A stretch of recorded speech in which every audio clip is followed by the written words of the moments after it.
Hello friends, welcome to our channel మాట ముచ్చట. సిద్ధు జొన్నలగడ్డ ఈ పేరు కంటే డీజే టిల్లు అంటేనే టాలీవుడ్లో బాగా వినిపిస్తుంది. సిద్ధు పరిశ్రమలోకి వచ్చి చాలా సంవత్సరాలు అవుతున్న డీజే టిల్లు సినిమాతో బాగా పాపులర్ అయ్యాడు. అంతేకాకుండా తన మార్కెట్ పరిధిని బాగా విస్తరించుకున్నాడు. ఇప్పుడు చేతి నిండా 4 సినిమాలు పెట్టుకుని చాలా బిజీ షెడ్యూల్తో ఉన్నాడు సిద్ధు. ఎప్పుడో 2009లో జోస్ సినిమాలో స్టూడెంట్ పాత్రలో కనిపించిన సిద్ధు ఆ తర్వాత 1-2 సినిమాల్లో చిన్న చిన్న పాత్రలో కనిపించాడు.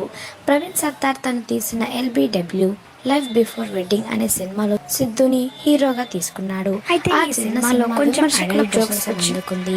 సిద్ధు పేరు అప్పుడే తెలిసింది. అడల్ట్ జోక్స్ ఉండటంతో మంచి బ్రేక్ సినిమా అయితే సిద్ధుకి మొదటి సినిమా కూడా ప్రవీణ్ సత్తార్ పెద్ద విజయం అని చెప్పాలి. ఇక ఈ సినిమా 2000 సొంతంగా ఒక కథని రాసుకుని కృష్ణ అండ్ హిజ్ లీలా అనే సినిమా చేశాడు. దీనికి రవికాంత్ పారేపు దర్శకత్వం వహించాడు. 2022లో వచ్చిన డీజే టిల్లు సినిమా సిద్ధు జొన్నలగడ్డ కెరీర్లో మైలురాయి అని చెప్పాలి. ఇందులో డీజే టిల్లుగా సిద్ధు యువతని బాగా ఆకర్షించాడు. అంతేకాకుండా ఈ సినిమా చాలా పెద్ద విజయం సాధించింది. డీజే టిల్లుకి సీక్వెల్గా టిల్లు స్క్వేర్ అనే సినిమా వస్తుంది. అది మార్చి 22న విడుదల కాబోతుంది. ఇందులో అనుపమ హీరోయిన్గా నటించబోతుంది. రీసెంట్గా ఫిబ్రవరి 8న సిద్ధు తన పుట్టినరోజు జరుపుకున్నాడు. ఈ పార్టీకి అతనితో పనిచేస్తున్న నటీనటులు, అతని స్నేహితులు అందరూ కూడా హాజరయ్యారు.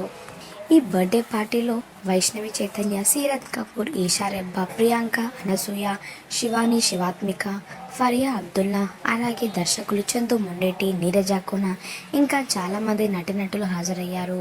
ప్రస్తుతం సిద్ధు బర్త్డే సెలబ్రేషన్కి సంబంధించిన ఈ పార్టీ ఫొటోస్ సోషల్ మీడియాలో వైరల్ అవుతున్నాయి. మరి మీరు కూడా వాటిపై ఒక లుక్ వేయండి.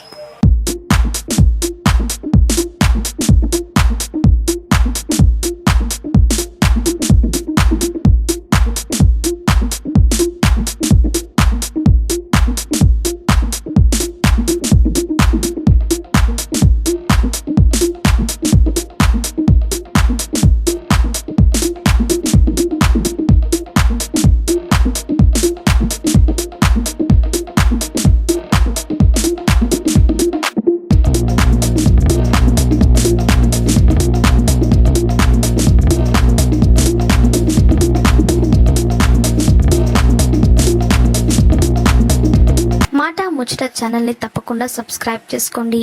అలాగే పక్కన కనిపించే బెల్ బటన్ని క్లిక్ చేయడం మర్చిపోవద్దు. దాంతో వెంటనే మేము అప్డేట్ చేసే లేటెస్ట్ న్యూస్ని మొదటగా మీరు తెలుసుకోవచ్చు. Thanks for watching this video.